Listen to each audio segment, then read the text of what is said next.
Well, good morning and welcome back to the channel.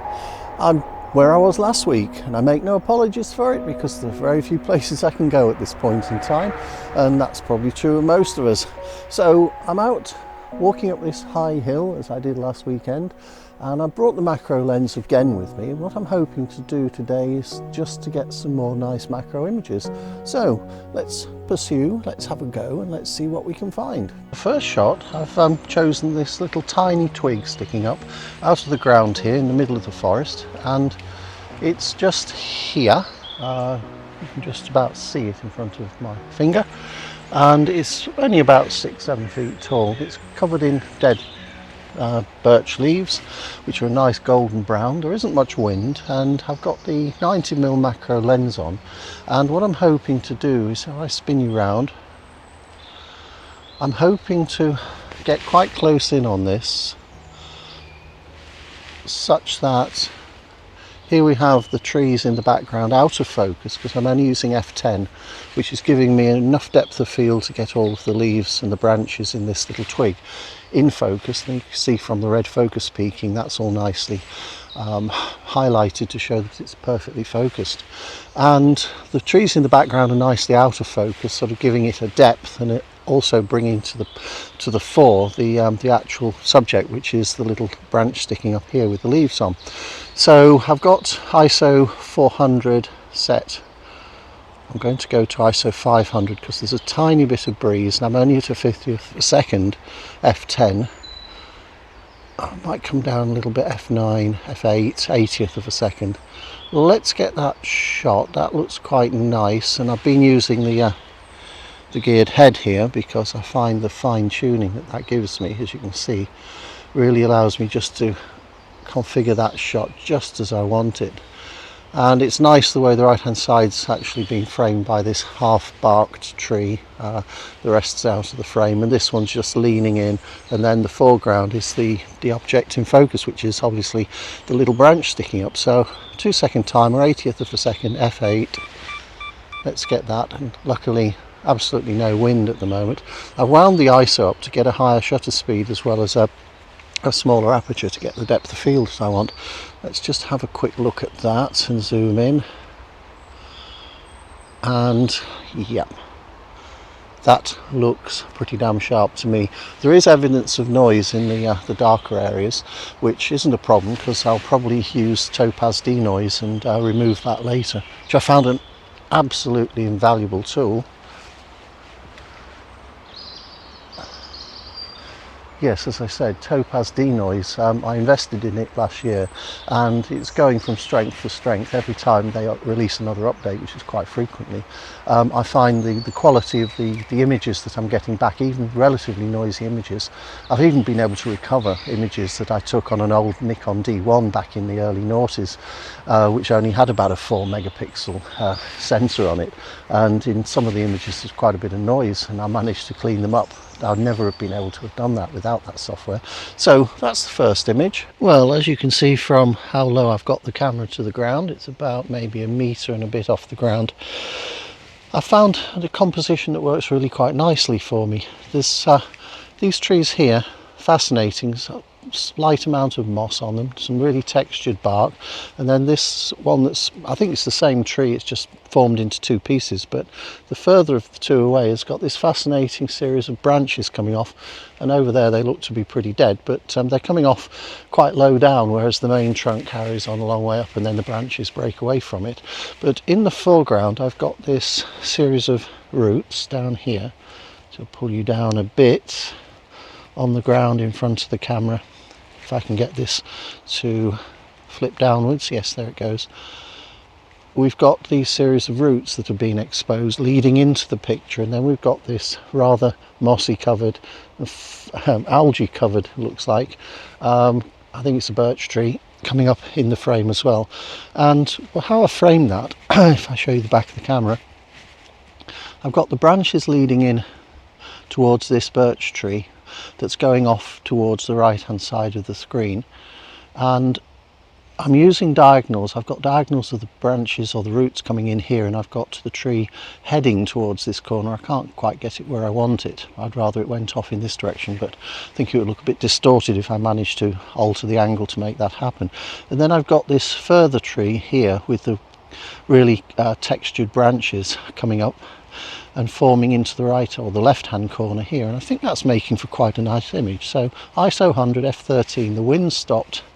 I'm going to put it up to f16 to get maximum depth of field. I'm going to focus just in this area here, which should give me, I'm guessing, highlights on virtually everything in the frame, so I think that's probably going to work. So I'll bring the focus point down a bit further and focus on the immediate foreground here and take one shot, 2-second timer, 1/8 of a second, and then just to guarantee, I'm going to put the focus point on that second tree, which doesn't appear to have made much difference to the red fringing, but I'm hoping what it'll do is ensure I've got full depth of field here. And take that shot, and there we are. Dog's just walked into the frame. Luckily I've just taken the picture, but flip you around. I think that makes a really pleasing image. I've got the sky in it. I didn't really want the sky in it, but I couldn't find an angle without going quite high, and then that doesn't work, which I could exclude the sky from it. I'm actually at about f17, f18 on the 16 to 35 for this shot, so it's really quite a wide angle shot, but I think that works really, really well. So I'm going to just look around for a couple other shots and then head home, process them, put them up for you guys. Well, in a message to myself, I've got to remember to move the damn camera bag, because having taken that shot, I realised that actually if I went higher, and if I spin you around I'll show you what I mean, I've actually, oops, apart from tripping over a tree then, I've put the tripod up quite a bit higher, and that's now at about 5-9 feet up off the ground, and what it's allowed me to do is what I said I wanted to do with that other image. I'm using the fact I've got this wide angle lens on, and I'm actually at about f18 at the moment, and I've managed to get the effect I want by using the fact the lens is distorting the verticals. And what I've managed to do, if you can see here, is I'll put my hand over there so you can see, I've got the branches coming down into this corner, I've got this tree going off into this corner, and I've got this birch tree going off into this corner, and now this second piece of tree here, I've got more of the upper branches visible, and I think that makes for a really quite a lot more pleasing image, all told, if I can manage to, yeah, I hope you can see that. So I'm going to take that and I'm going to focus stack it again. So I'm going to take, but remember, note to self, camera bag lurking in the corner here has got to be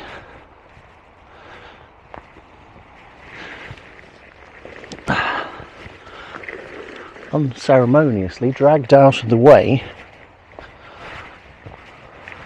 so that hopefully now is not in the shot, otherwise I'd end up having to clone it out. Anyway, these things do happen, but it's quite easy to forget where you put things and then suddenly find you've got it in the frame. So Aussie, get out of the frame.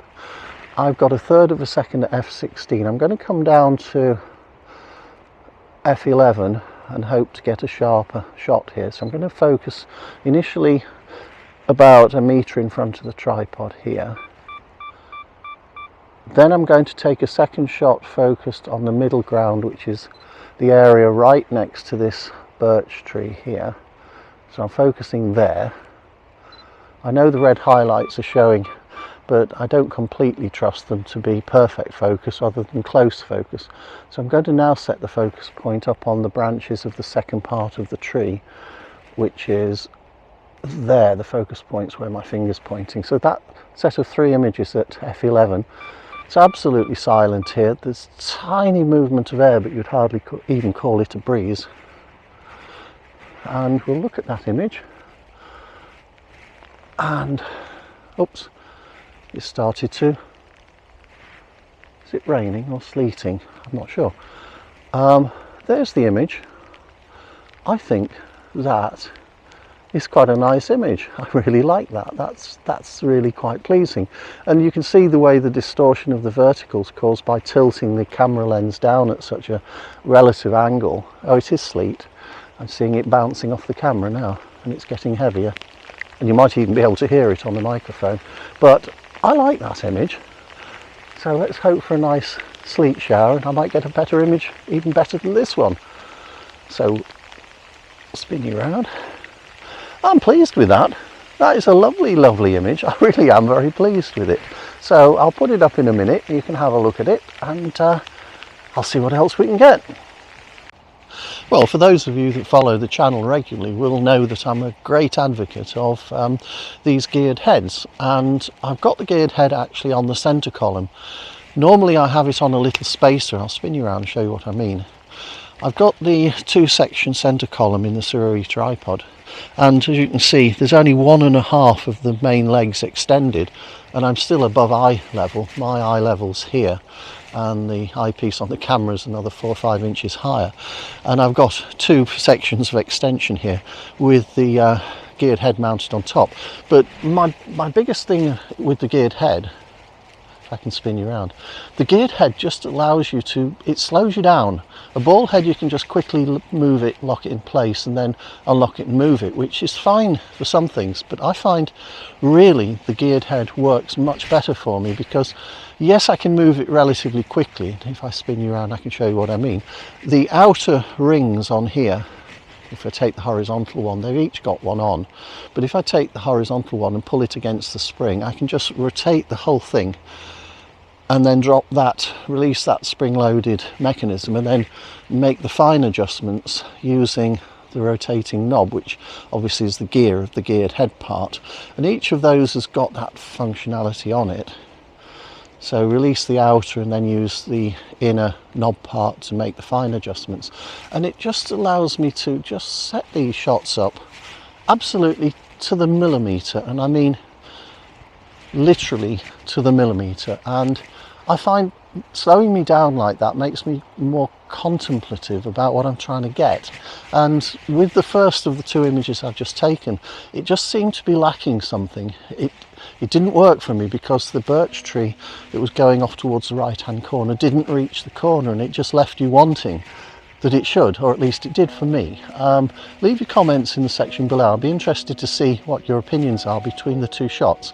So I'll put them up now, both shots, and show you, give you 10 seconds to look at each, and please do comment, because I do what I do because I like doing it, but it's also nice to see how other people view what I'm doing, or what their take on my sort of, well, composition methods are, and so on and so forth. And I appear to have lost the dog, so I best stop now and then find him wherever he's gone. Anyway, I'll put the 2 images up now.